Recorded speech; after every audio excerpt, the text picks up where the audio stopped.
रात के लगभग 11 बज चुके थे। शहर के पुराने बाजार की लाइटें आधी बुझ चुकी थीं और हवा में धूल और ठंडक का अजीब मिश्रण घुला था।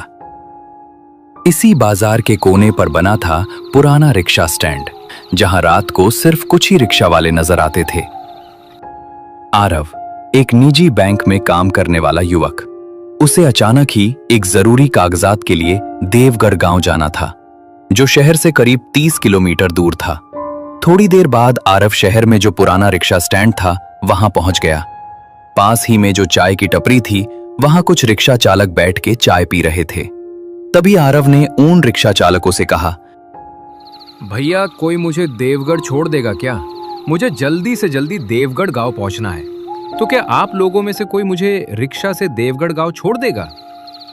तभी एक रिक्शा चालक आरव से कहता है, क्या बोल रहे हो बेटा? देवगढ़? तुम क्या पागल हो गए हो क्या? रात के लगभग 11 बज चुके हैं और इतनी रात को तुमको देवगढ़ जाना है? माफ करना बेटा, लेकिन हम लोगों में से कोई भी तुमको इस समय देवगढ़ नहीं छोड़ सकता। हाँ बेटा, इस समय तुम देवगढ़ जाने का तो भूल ही जाओ। अब तुम यहाँ से घर लौट जाओ और कल सवेरे देवगढ़ चले जाना। लेकिन भैया मुझे तो किसी भी हालत में देवगढ़ अभी जाना है। तो बेटा, यहाँ तुमको किसी का भी रिक्शा इस समय देवगढ़ जाने को नहीं मिलेगा। अगर तुमको देवगढ़ जाना ही है तो तुमको चलकर ही जाना होगा। हम लोगों में से तुमको देवगढ़ तो कोई छोड़ने वाला नहीं है। तभी अचानक पीछे से एक रिक्शा चालक अपना रिक्शा लेके आने लगता है। जैसे ही रिक्शा उस चाय के टपरी के पास रुक जाती है, तभी आरव उस रिक्शा चालक से कहता है, भैया मुझे देवगढ़ जाना है। क्या आप मुझे आपके रिक्शा से देवगढ़ गांव तक छोड़ दोगे? मुझे अर्जेंट देवगढ़ जाना है। बेटा, इस वक्त देवगढ़ ये तो नहीं हो सकता। रात में देवगढ़ पहुंचना ठीक नहीं बेटा। क्या हुआ भैया? देवगढ़ गांव क्यों नहीं जा सकते? क्या देवगढ़ गांव का रास्ता खराब है क्या? बेटा, रास्ता खराब नहीं है, तुम्हारा वक्त खराब है। देवगढ़ जाना रात में अच्छा नहीं माना जाता। तुम चाहो तो आगे जुनैदपुर कस्बे में उतर जाओ। वहां तुम्हें छोटे छोटे ठहरने के कमरे मिल जाएंगे। सुबह होते ही देवगढ़ चले जाना। आरव को उस ऑटो वाले की बात अजीब लगी, पर आरव को मजबूरी थी। उसे आज ही काम निपटाकर शहर वापस लौटना था। नहीं भैया, मुझे देवगढ़ तो आज ही पहुंचना है।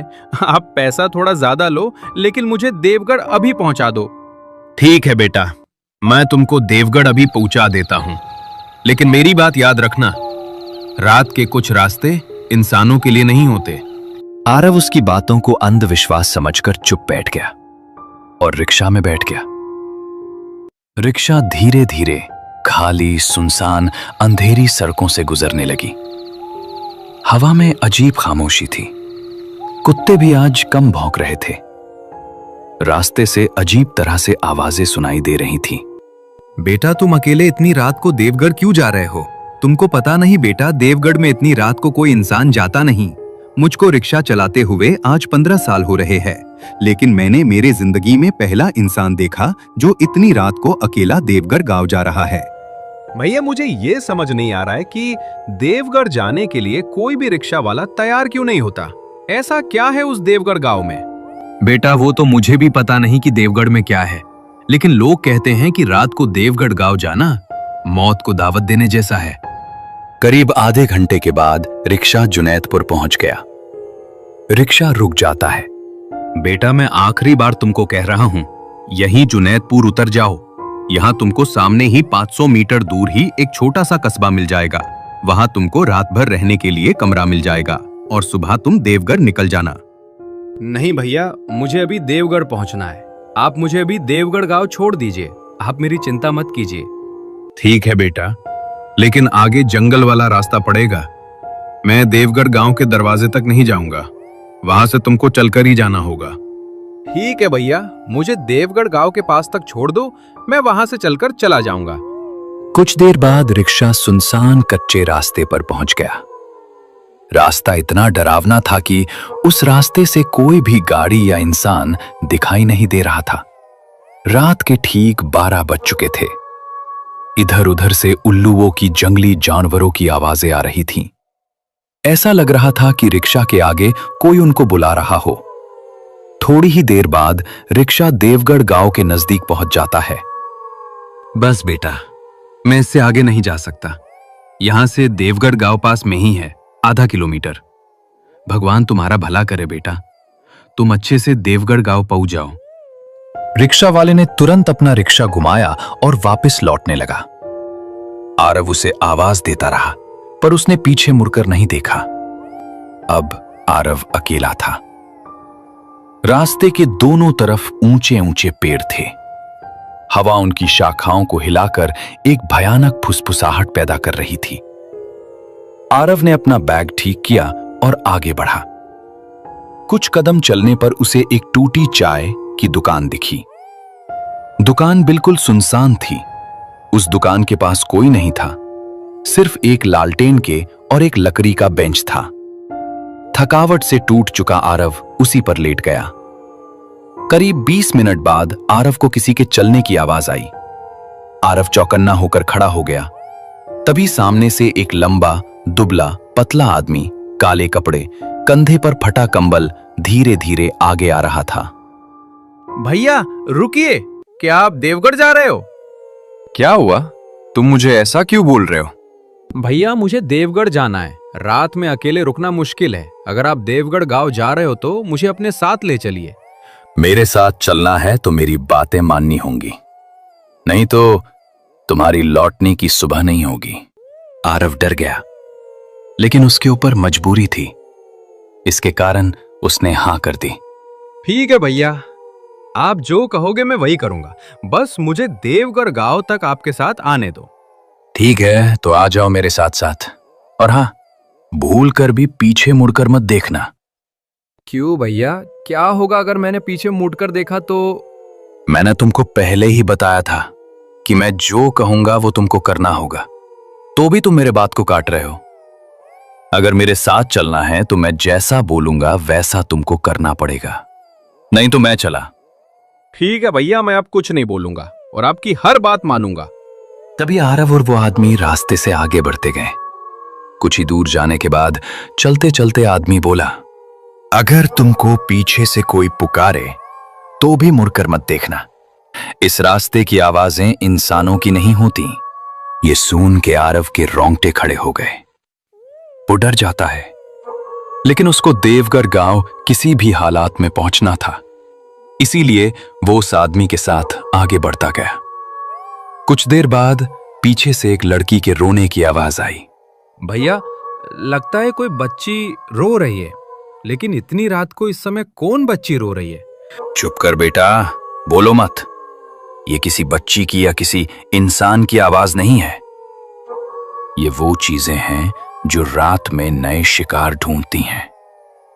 बस तुम पीछे मत देखना। ये सुन के आरव खामोश हो जाता है। तभी अचानक आरव को जैसे किसी ने पकड़ लिया हो। उसके पैर आगे ही नहीं बढ़ पा रहे थे। भैया, मैं आगे ही नहीं बढ़ पा रहा हूं। ऐसा लगता है कि मुझे किसी ने पकड़ लिया हो। मुझे तो बहुत डर लग रहा है। बेटा, तुम जैसे खड़े हो वैसे ही खड़े रहो। तुमको किसी ने पकड़ लिया है। तुम्हारा हाथ आगे बढ़ाओ, मैं तुमको खींच लेता हूं। उसके बाद आरव ने कांपते हाथ आगे बढ़ाए। तभी उस आदमी ने आरव को अपनी ओर खींच लिया। अगर मैंने तुम्हारा हाथ खिंचाना होता तो तुम इसी अंधेरे में खो जाते, हमेशा के लिए। कुछ आगे पहुंचते ही आरव उस आदमी से बोला, भैया, अब मुझे मेरे पैरों का बोझ कम लग रहा है। अगर आज आप नहीं होते तो मैं आज उसी अंधेरे में कहीं गुम हो जाता। आपके वजह से आज मेरी जान बची। बेटा, तुम अभी अभी मौत के मुंह से बचे हो। अब तुम सुरक्षित हो। अब हम गांव में आ गए हैं। अब तुमको डरने की कोई जरूरत नहीं है। कुछ ही मिनट बाद दोनों गांव की पहली बस्ती तक पहुंच गए। थोड़ी देर बाद वो आदमी आरव को अपने मिट्टी के बने घर में ले आया। सुनो जी, आज फिर रात में आप उस भयानक डरावने रास्ते पे निकल गए थे। मैंने आपको कितनी बार कहा है कि रात को उस रास्ते से मत आया करो, लेकिन आप मेरी बात सुनते कहाँ हो? अरे वो विमला, डरता नहीं मैं किसी से। और इस शहर वाले लड़के को आज मैंने भूत के चंगुल से बचा कर लाया हूं। और तुम कह रही हो कि इतनी रात को बाहर क्यों जाते हो? क्या इस गांव वाले रात को बाहर नहीं जाते? नहीं बेटा, इस गांव के लोग रात को कभी बाहर नहीं निकलते। देवगढ़ गांव के बाहर रात में आत्माओं का पहरा होता है। रात इस गांव से बाहर जो गया वापस कभी नहीं लौट आया। तो आप आज इतनी रात को कहां से आ रहे थे? और अभी आपने कहा कि इस गांव के लोग रात को बाहर कभी नहीं निकलते, तो आप कैसे रात को बाहर निकले थे? अपने बेटे को ढूंढने। वो भी तुम्हारी तरह रात को उसी राह पर गया था, पर कभी लौट कर नहीं आया। बेटा, ये बातें हम कल करते हैं। अब रात बहुत हो चुकी है, अब तुम सो जाओ। रात बहुत बीत चुकी थी। आसमान धीरे धीरे हल्का होने लगा था। थोड़ी देर बाद सवेरा हो जाता है। घर के बाहर अलाव जलाकर दोनों पति पत्नी आग के सामने बैठ के अपना शरीर गर्म कर रहे थे। सुनो जी, सुबह हो गई है।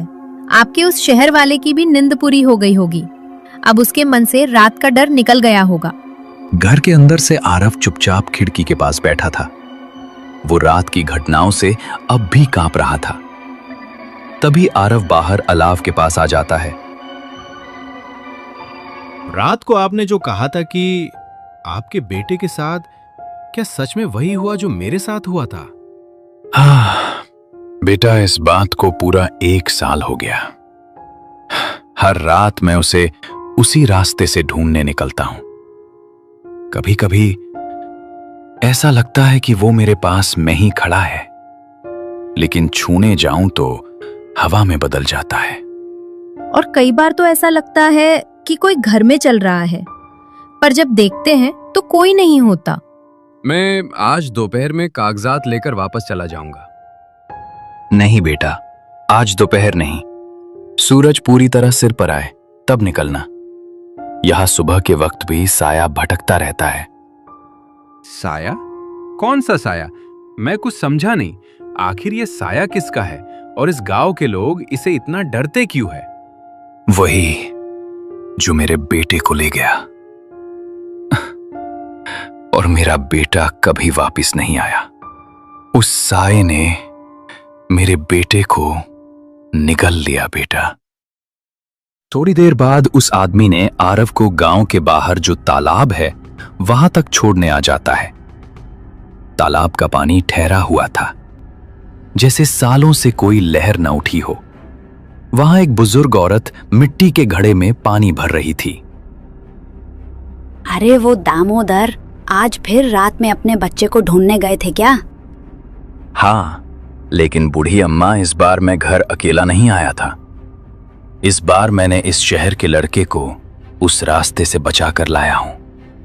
बेटा, तुम इस गांव में शहर से क्यों आए हो तुमको पता नहीं? रात को इस गांव में किसी का साया घूमता रहता है। बूढ़ी अम्मा, मैं इस गांव में मजबूरी में आया था, इसीलिए इस भैया ने मुझे बचाया। बेटा, देवगढ़ में 2 तरह के लोग आते हैं। एक जिन्हें यहाँ कुछ खोजना होता है और दूसरे जिन्हें यहाँ कुछ खोजना नहीं चाहिए था। उसी पल हवा में एक अजीब सी गंध फैल गई, जैसे कोई पुरानी सड़ी हुई मिट्टी उठ गई हो। तभी आदमी चिल्लाकर बोलता है, चलो यहां से जल्दी, वो साया फिर हमारे गांव की तरफ आ रहा है। जल्दी भागो बेटा, भागो अम्मा, नहीं तो हम सबको ये साया निगल लेगा। चलो जल्दी, भागो भागो। तीनों वहां से गांव की तरफ तेजी से घर की ओर भागने लगते हैं। भागते भागते आरव ने उस आदमी से पूछा, भैया, आखिर ये साया है कौन? कोई मुझे बताएगा? अभी नहीं बता सकता बेटा, तुम बस दौड़ते रहो, घर जाने के बाद सब बता दूंगा।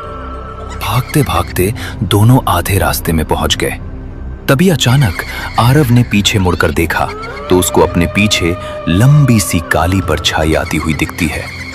उसका ना कोई चेहरा ना आकार, बस एक ऊंची लहराती परछाई जो हवा के साथ आरव के पीछे पीछे आ रही थी। आरव डर से जम गया। तभी सामने से भागते हुए आदमी चिल्लाने लगा, बेटा पीछे मुड़कर मत देख, तू फिर से उसी जाल में फंस जाएगा। आरव झट से आगे मुड़ा और आगे भागने लगा। थोड़ी देर बाद दोनों घर पहुंच जाते हैं।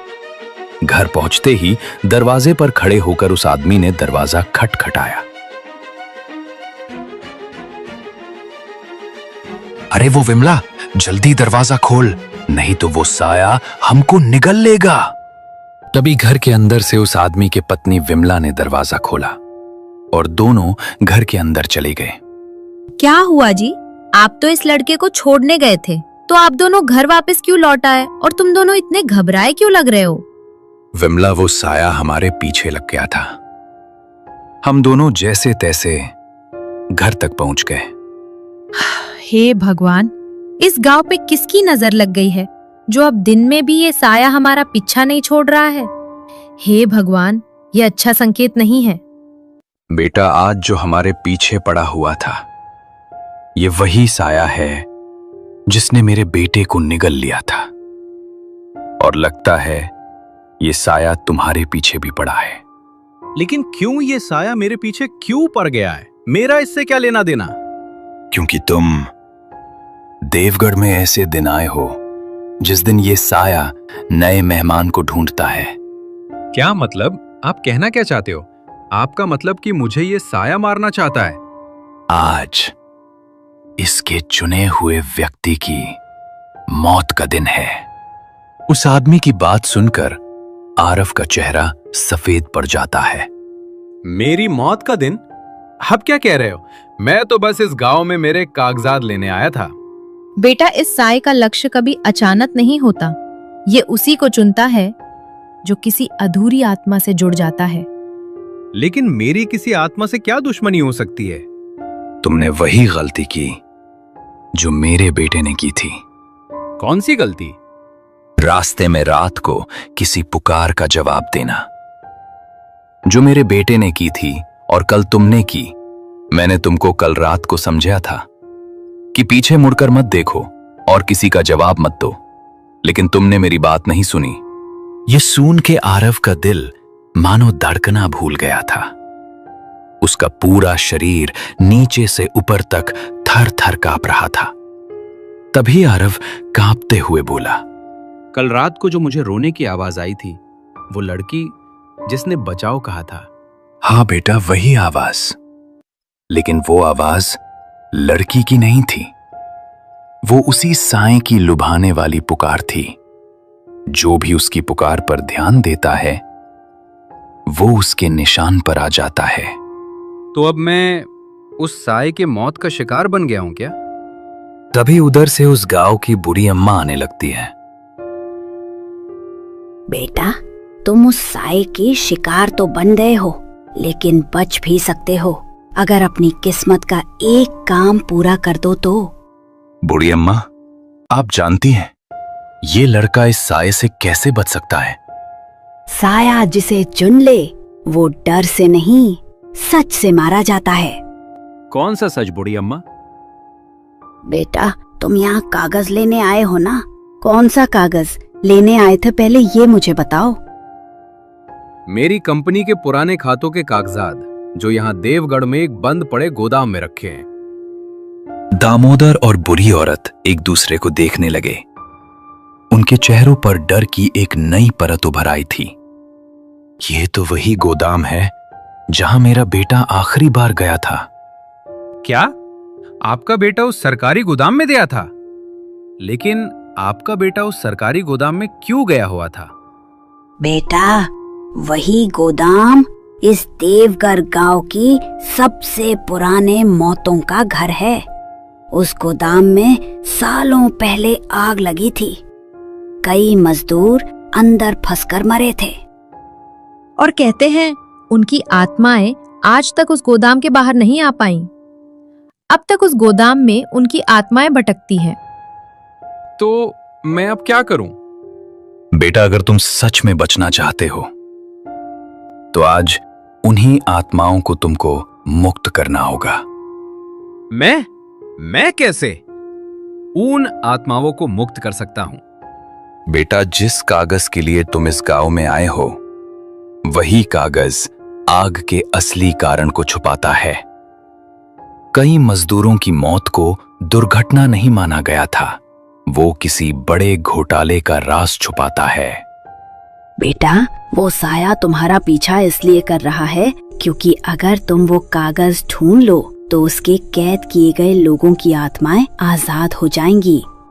मतलब ये सिर्फ भूतिया मामला नहीं, एक अपराध भी है। हाँ, और जिनकी आत्माएं मरी वो अपनी सच्चाई चाहते हैं और उनको न्याय मिलने की प्रतीक्षा कर रही है। तभी अचानक उधर से वो काली परछाई दरवाजे के बाहर दिखाई देने लगती है। न चेहरा, न आंखें, सिर्फ अंधेरा। चलो आरव, तुम्हारा समय पूरा हो गया है। ये साया तो दिन में भी आने लगा है। ये तो कभी दिन में नहीं आता था और आज तो ये घर के दरवाजे के पास तक आ गया है। इसका मतलब है इस शहर के लड़के को ये साया अपने साथ ले जाना चाहता है। तभी अचानक साया आगे बढ़ने लगा। उसकी परछाई कमरे में फैलने लगी। आरव दीवार से टिक गया। उसकी सांसें रुकने लगीं। तभी उस आदमी ने एक पुरानी राख की थैली उठा ली। बेटा पीछे हट, ये मेरी आखिर की कोशिश है। उस आदमी ने उस राख को हवा में उछालकर ऊपर और फेंका। राख चमकती हुई परछाई पर गिरती है और परछाई जोर से चीखती है। साया पीछे हट जाता है। तभी आदमी सबको भागने के लिए कहता है, भागो जल्दी, नहीं तो साया फिर से जाग जाएगा। बेटा, गोदाम में जो सच है वही तुम्हें बचाएगा। जल्दी मेरे साथ बाहर निकलो। ये साया कुछ देर तक ही रुकेगा। डर से कांपता हुआ उस आदमी के पीछे पीछे दौड़ पड़ा। थोड़ी देर बाद रात हो जाती है। बाहर रात का अंधेरा अब और भी भारी लग रहा था। पेड़ों की शाखाएं ऐसे हिल रही थीं जैसे कोई बड़ी ताकत उन्हें खींच रही हो। बेटा भागते रहो, गोदाम यहीं से आधा किलोमीटर दूर है। ध्यान रखना, रास्ते में अगर कोई पुकारे मुड़ना मत और गोदाम में जाकर जल्दी अपना काम खत्म करना। मैं कोशिश करूंगा, लेकिन वो साया मुझे छोड़ तो देगा ना? नहीं, वो तब तक तुम्हारा पीछा करेगा जब तक तुम सच्चाई उसे नहीं सौंप देते। बेटा, वो रहा देवगढ़ गांव का पुराना गोदाम। गोदाम आधा जला हुआ था। कांच टूटा, दीवारें काली, दरवाजा आधा टेढ़ा। दोनों गोदाम के दरवाजे के अंदर चले जाते हैं। अंदर की हवा बिल्कुल ठंडी थी, मानो पूरा गोदाम मृत आत्माओं की सांसों से भरा हो।